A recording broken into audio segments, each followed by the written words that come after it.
I'm really grateful to be here with you today. For me, it has been a day of silence. Taken I've taken silence all day, or mauna as it's called in the yogic tradition, just because I wanted to imbue more and embody more of these Easter energies. I feel it's important for us when a powerful moment like this is happening on the planet to be as centered and as aligned as possible. And for me, this alignment has implied to go deeper within, to be in my center, to be in silence, to check with my energy, with my emotions, to calibrate my inner state, to be able to embody more of this light.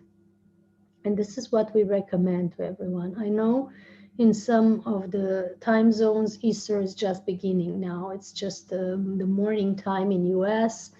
Probably some of you are just waking up to this Easter day. So we invite you today, if you can, to take some time out in nature, to take some time out in a quiet place, or even if you're with your family or dear ones, make sure that you take some moments for yourself, or take some moments to commune deeper with this energy of the Christed love, or the Christed consciousness. Because if we look at the Christed consciousness, it's not about one being, the one who has been Jesus.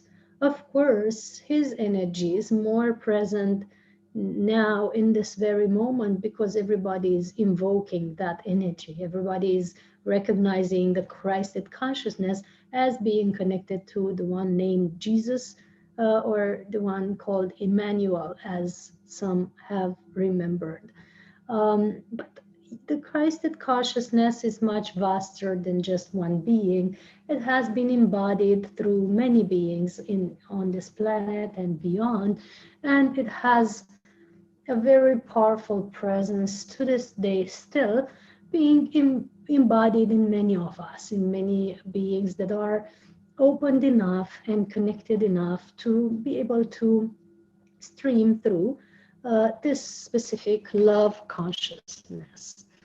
We have to state that the Christed consciousness is a consciousness of love, is a consciousness of ever uh, knowing compassion and all embodying power. So, all encompassing power. It's something beyond the imagination and the power of understanding of a human being. So, trying to connect with it or measure it or imagine it with the human mind is something that is highly impossible. However, if you go deep into your heart and connect with your heart, you can then find this energy and the encompassing of it in your heart. So, this is where we are streaming from tonight, and this is where we're dwelling for this webinar. So before anything else, we invite you to, all of you, tune into your hearts and try to stay connected in that specific place, and that helps you a lot to connect with this consciousness. It has been embodied through many other beings like Krishna and Buddha and many sages and masters that have streamed on this planet. And it's consciousness of all encompassing love and transformation beyond any limitation. So, this is what Christ consciousness is, and this is what the energy of today is bringing us. I wish you could connect with it, like I said, beyond your mind level or beyond your human understanding, to be able to feel it. And we're transmissioning through the words, but also through the energy emanation, the capacity to feel this in your hearts or in your bodies, because that's where you are connecting from. If you have any questions on the topic of tonight, which is the topic of embodying your light and embodying the Christed or love consciousness, uh, please make sure you use the comments to ask these questions. Also, this day for me has been a lot about um, relationships and soulmates, and we're going to talk tonight a lot about relationships and how to harmonize your relationships when you're on a spiritual path, because this has been maybe the most challenging or the most testing aspect in the Christ consciousness, or the life of the Christ even, because you see the story that we know about the being that is called Christ is not necessarily the true story. All ascended masters, all the masters of light are depicted as being celibates, right? And everybody imagines, therefore, that on a spiritual path, whenever you're or a pranic path or a breatharian path, you would have to be single or celibate in order to have um, high spiritual attainment, success. We have to change that narrative very much tonight, because really the most of the spiritual beings that have attained high level of consciousness have had a tantric um, nature, or the essence of practicing tantra in a couple. So with the Christed, the same has been. The tantric love, tantric couple is a couple beyond human limitation, beyond traditional ways of being in relationships. And with the Christed energy, it has been the same, because actually there has been a soulmate or soul merging with the Christ and Mary Magdalene. That's not so much talked about. Actually, it's very hidden in the Christian and Orthodox tradition, and all religions are actually declaring the Christ as being a celibate man, and the Christian religion as being a religion that supports celibacy and the banning of tantric sexuality. So we are demystifying that, and along with it, we demystify the necessity of celibacy on a spiritual path, and we refer to the beauty and benefit of partnership on a spiritual path, and especially tantric partnership. No, not so many of us are aware of what tantric love means. So I'm going to also refer to this a little bit, but mostly I'm going to refer to the spiritual relationships, the relationship between two beings uh, that are forming a couple, and what we call nowadays soulmates or twin flames, or spiritual relationships in general.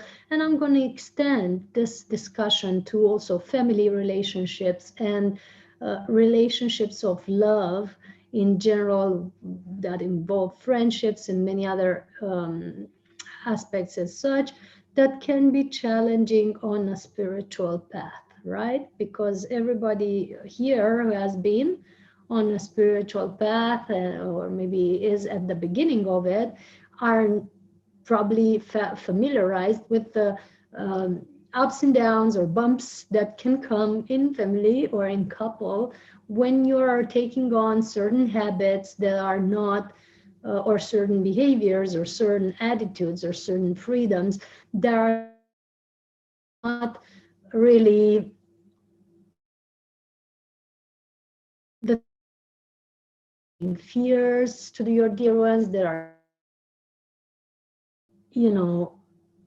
making people fear that you're gonna disappear from your life or from their lives, or that you're gonna change or transform to such a degree that you won't be interested in them anymore, or they won't be able to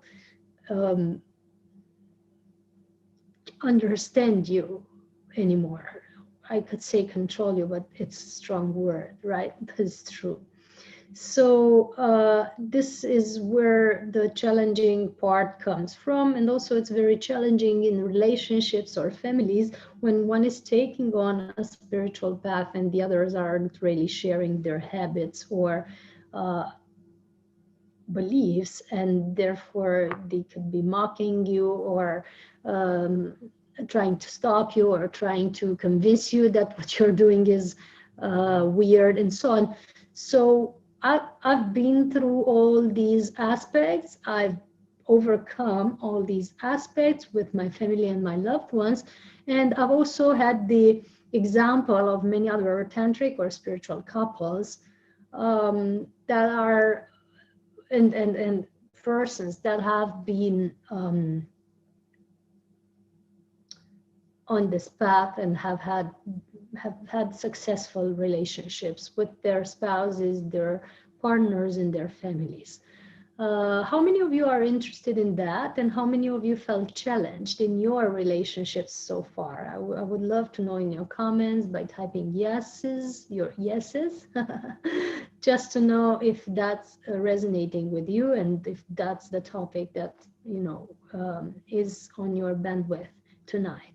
Because for me, this is what the day focus has been about, and in my focus has been the couple of the Christed One and Mary Magdalene. A lot of the energy that I'm working with is related to Mary Magdalene. Very often we do retreats in south of France where she has dwelled and where she has spent many years in the caves of France. And therefore, I'm very connected and very much streaming that energy of Mary Magdalene. And Mary Magdalene and the Christ One have been a fantastically powerful couple. So not the relationship of just disciple and master, or disciple and teacher that is told in our spiritual books, but really a couple, intimate, profound tantric relationship has been going on there. And the frequency of their love and their commitment and their overcoming of the obstacles that were on these days is still to this day being felt in the fields, in the Christ grid, in the planetary grid, and in our hearts. So whoever wants to have the example of a beautiful couple, you can tune into that energy and really encompass it in your heart, and your relationships will be different from that standpoint and from that frequency, right? Because we as someone here says in the comments, we have to be aware that it goes far beyond the traditional romantic relationship that we're used to, the spiritual couple, the spiritual relationship. It's way beyond what we're used to. It's way beyond the traditional dating, mating, jealousy, possessiveness game and all the games of power that come with this frequency. And it goes into the games of love, the games of compassion, unconditional acceptance, mutually beneficial sharing, where the energies are not based on control and I'm gonna make you, the traditional, I'm gonna make you give energy and attention to me by playing various roles. That's not the way you play in a spiritual couple. It's always a game of mutual support, mutual honesty, mutual energy sharing, that everybody brings the best they can, the best version of themselves into the relationship. It's a game of going beyond the traditional worldly limitations. And if we look at the Christed couple, we're going to call it the Christed couple, um, it's far beyond the traditional worldly limitation, because they lived in a world where women and men weren't supposed to be together unless married, where women didn't have the right to attend spiritual gatherings. Women didn't have the right to take a lover, not to mention practice sacred sexuality, which was happening with Mary Magdalene.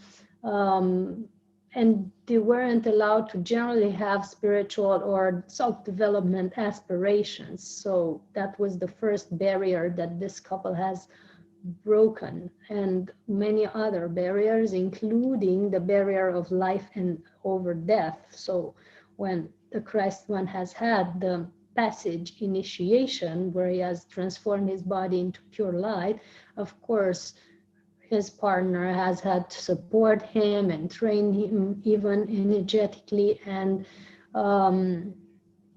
keep a high frequency herself to be able to overcome that test. Because when you see your lover crucified, you know it's not that fun. We have to look at the challenges that some couples have had in this world, to then get reeled of whether it is really a problem if your partner has looked or talked to another woman, right? That's not the challenge. The challenge is to see your lover dying, or to see him consumed with some illness, or to be impossible for you to meet in certain situations. It has been that for them and for many others. And so the challenges that people are taking on today and consider serious are really a joke in terms of spiritual couples and tantric couples. And also the way you share your intimate energy, your sexual energy is much different on a pranic or spiritual path, because it's no longer about just pleasure and yes, it is a lot about pleasure and mutual delight, but it's about building up the energies and circulating them in a harmonious way, and really being aware of how and with whom you are sharing that. We talk more on this sacred intimate sexuality in the Prana Intimacy and Kundalini class that I'm holding every once in a while. And there we share practices and techniques and tantric tips. And it's also available in video for those who haven't been in the live sessions. But now, to refer to the relationship and the emotional communion part, we have to really take this couple, the Christ energy couple, as an example, in order to have a glimpse, at least, in what spiritual couples can overcome, because these ones have overcome not only social traditions of all kinds and social barriers of all kinds, but they have also overcome the apparent death of one of the partners, right? Because if you think about it, Mary Magdalene was the first one to see his partner, his beloved, in his body of light 3 days after his apparently left his body, after he has been buried. So that has been in itself a powerful spiritual initiation for both of them. And talking about, spiritual challenges on a spiritual path, I don't think there's anyone more powerful than to have to cross the borders of death and be, composing your body of light, and your partner witness the whole process. That is the most challenging aspect of, spiritual initiations, I believe. And they have overcome that. So when you think on your spiritual challenges on your path, your standards or perceived limitations, if you compare with that, might not be so severe, right? To have a lover going through such powerful initiation, going through days and days and days of fasting as he was doing, to go through days and days and days of constant speaking, constant healing, without any rest, without any stop, without any logical explanation. That's something that as a partner you can, see as quite a challenge on a spiritual path. So the things we are doing today, that we're fasting for a few days, or we're doing some detox or cleansings, or brief retreats, really shouldn't be an issue for our partners or loved ones if we are to compare it to that type of initiation of the Christed couple. But then again, for each era, the challenges are accordingly. So let me know, is this a topic that is appealing to you? Is this something that you want to discuss, ask questions about, add comments about? Because I'm going to be with you for like 10 more minutes, the ones on Facebook and Instagram, and then I'm going to participate in a deeper communion with the ones that are already subscribed to the class. So make sure you're joining it if you want the full webinar on this and the powerful sacred couple meditation and Easter meditation that we do at the end. That's going to be the power play of this webinar. So there's a description, as I said, in the comments of Facebook. I'm now placing it in the comments for easy access, where you can join the full webinar and or the whole 8-day class. If you're on Instagram, this link is in the bio. If you go in the bio, it opens an events page, and there you find the Pranic Process Online. This is the name of this webinar, the series, and there you can join either one webinar or the full 8 days. And if it's too long for you to read now, you can just type me a message and I'll include you, and then you can make the payments later. So I see somebody commenting already. People are commenting already. And those of you who are on Facebook, if you have any questions on spiritual relationships, sacred couple, the Christed energy, the Easter energy, embodying your light, cultivating the rainbow body or the body of light, or pranic nourishment, these are the topics of tonight. And I know it's powerful themes. Ask your questions and make your comments. There we are. Somebody says, yes, they resonate with this topic. Somebody is asking me if I'm in a romantic commitment. I like to keep my private life private for now, because this is the only corner of my life that I don't necessarily display, as you see on Instagram and the other social media networks.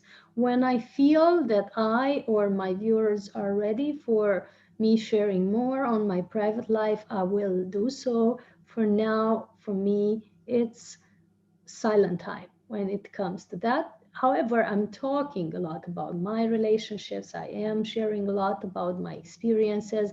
I am open to share with you, but my actual status or the quality of my relationship now, I don't believe this is something really relevant. However, what I can share and feel called to share is that I am always in a relationship that is far more than romantic. If I'm ever in a relationship, it's far more than just romantic. It's far deeper. My relationships have always been at the soul level. So when I met my partner, I recognized our soul connection through dimensions, through timelines, through lifetimes. And this is the type of relationships that I go in. So I'm not just being romantic in my life. I'm going into far deeper tantric and soul connection relationships. So this is where I'm at, and this is what I can share about it. Thank you for your questions and for your interest in this. Somebody says, I would say, yes, I've been challenged in romantic relationships and both on a spiritual journey. and I am coming from a family of scientists and, you know, doctors and engineers, and it's of course really uh, quite a journey to be able to not necessarily convince them, but give them the tranquility of um, accepting or being relaxed with what I do here. Um,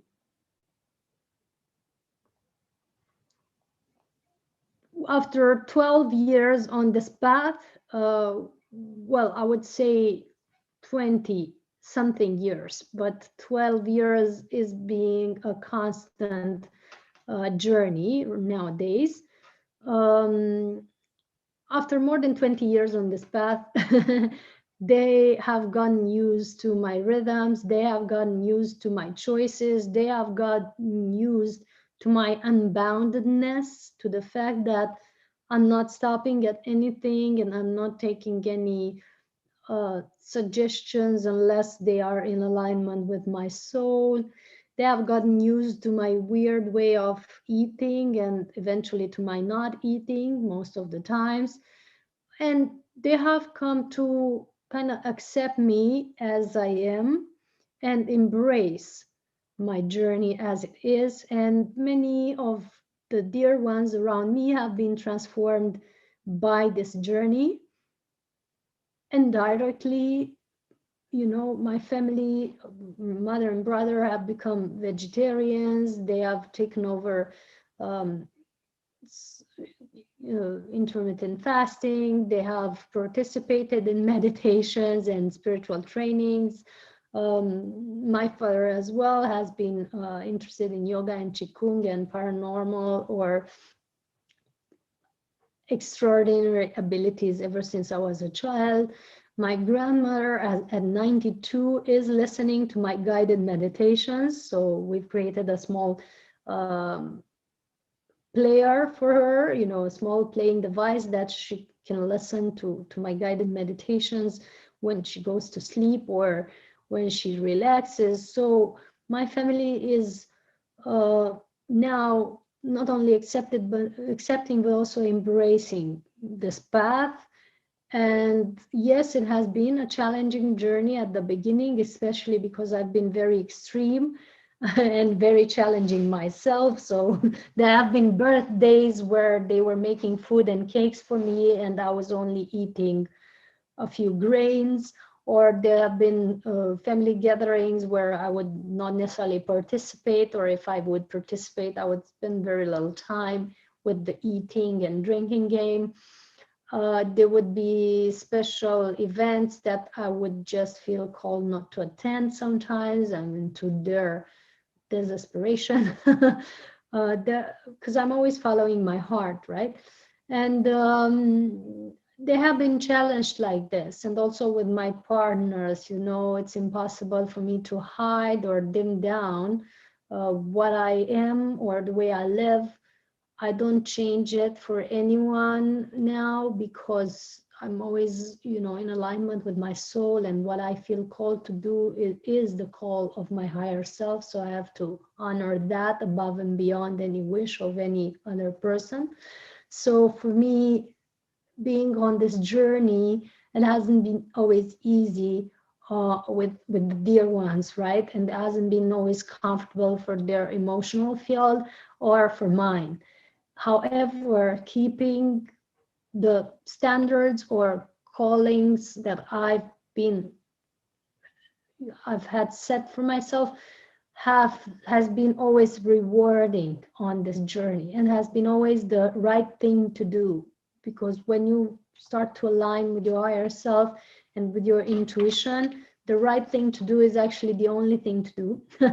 Whatever you do other than that is going to be damaging you and the ones around you to some degree.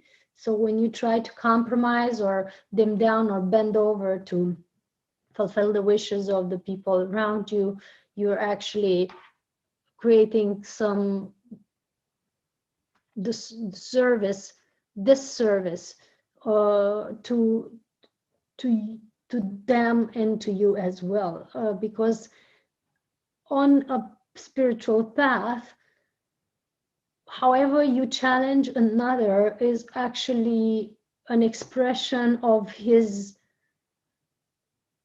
request for his soul's request for evolution and for upgrade. So even the challenges that you bring to others are actually part of their journey and part of their upgrade. And even if they're upset or even desperate, you know, for your actions or choices, it's still in some degree to their highest good, because they evolve as well.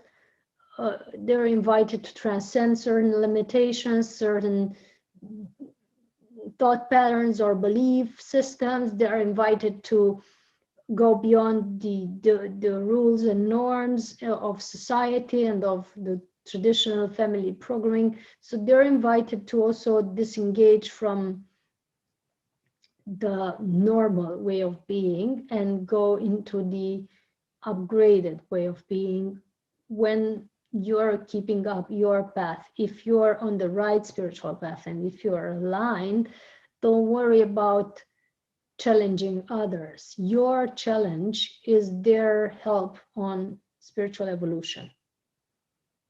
This is for someone in the audience listening. I hope you get the message and feel it in your body, and whoever is getting goosebumps or any other sensations that feel right for you, just know this message has been for you specifically. Because normally I don't give advice. This is not an advice. This is just a downloaded message. So yeah, you can type yes if you've resonated with it. With this, I feel to complete. Do you have any questions? Those of you on Instagram, Mihaela, thank you as well.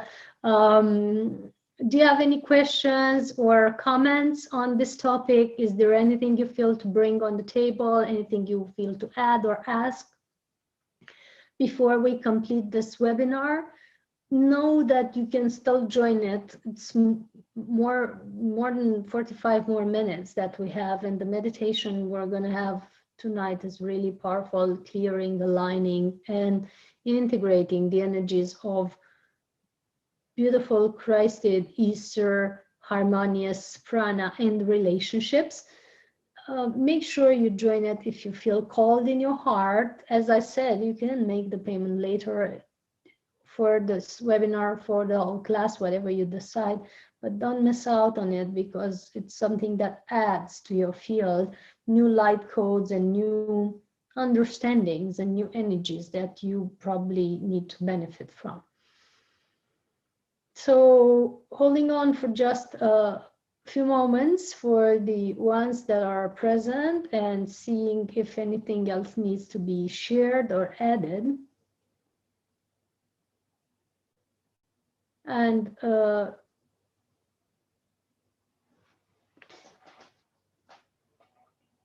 before we complete, I'm going to take a moment to wait for your questions and come back with you in a second.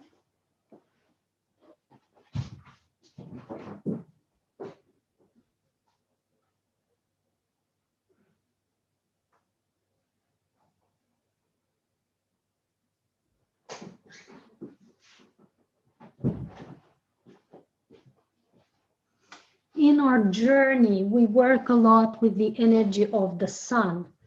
And the Christed energy is specific, is very similar to the energy of the sun, if you will.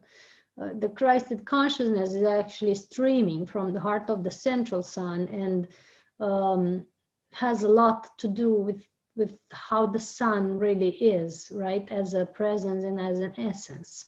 So if you look at how the sun is as consciousness, you would notice that it is all-encompassing, ever-powerful, never dims down its shine for anyone or any area. You know, it shines equally regardless of the area or the people that it shines on. It has it has infinite love and compassion. It doesn't choose who to shine on. It just shines ubiquitously, and it has unlimited energy and power. So, and love. So these are the qualities of the Christed consciousness and all the pranic consciousness. If for you, those of you who are interested in the pranic journey and being nourished by prana, right? These are the qualities that one needs to encompass, right? Because on a pranic journey or a spiritual journey as well, there's this possibility of being always loving, always energetic and powerful, ever shining our lights on all others, whomever is ready for it, without dimming down for anyone, right? The thing I was saying about the sun, it doesn't dim down for anyone. It just shines equally, whether it's accepted or not, whether it's wanted or not, whether it's requested or not. It's just doing its job of shining the light, right? The same with our consciousness. When you are having these qualities or this presence of pranic consciousness, Christed consciousness, you just shine, radiate your light, and the ones around you, the relationships you're having, the people around you that are dear to you are just imbued with this light. And of course, with the sun, some are afraid. Some put on an umbrella. Some put on lots of sunscreen because they're afraid they're gonna be affected. Some are staying in the shadow because they dislike the sunlight. Some are only going out at night because they're totally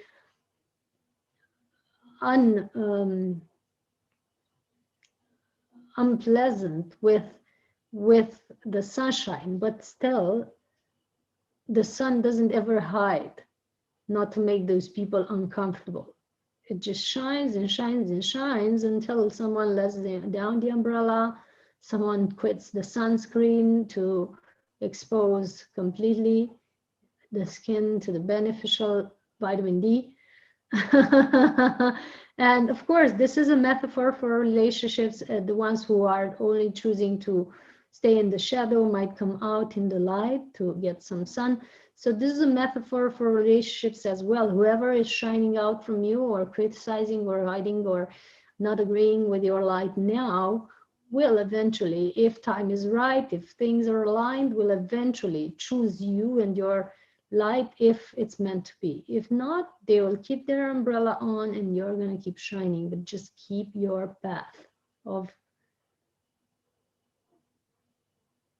of awesomeness, right? Unbreakable awesomeness. This is the year of unbreakable awesomeness. And this is what we are here to bring.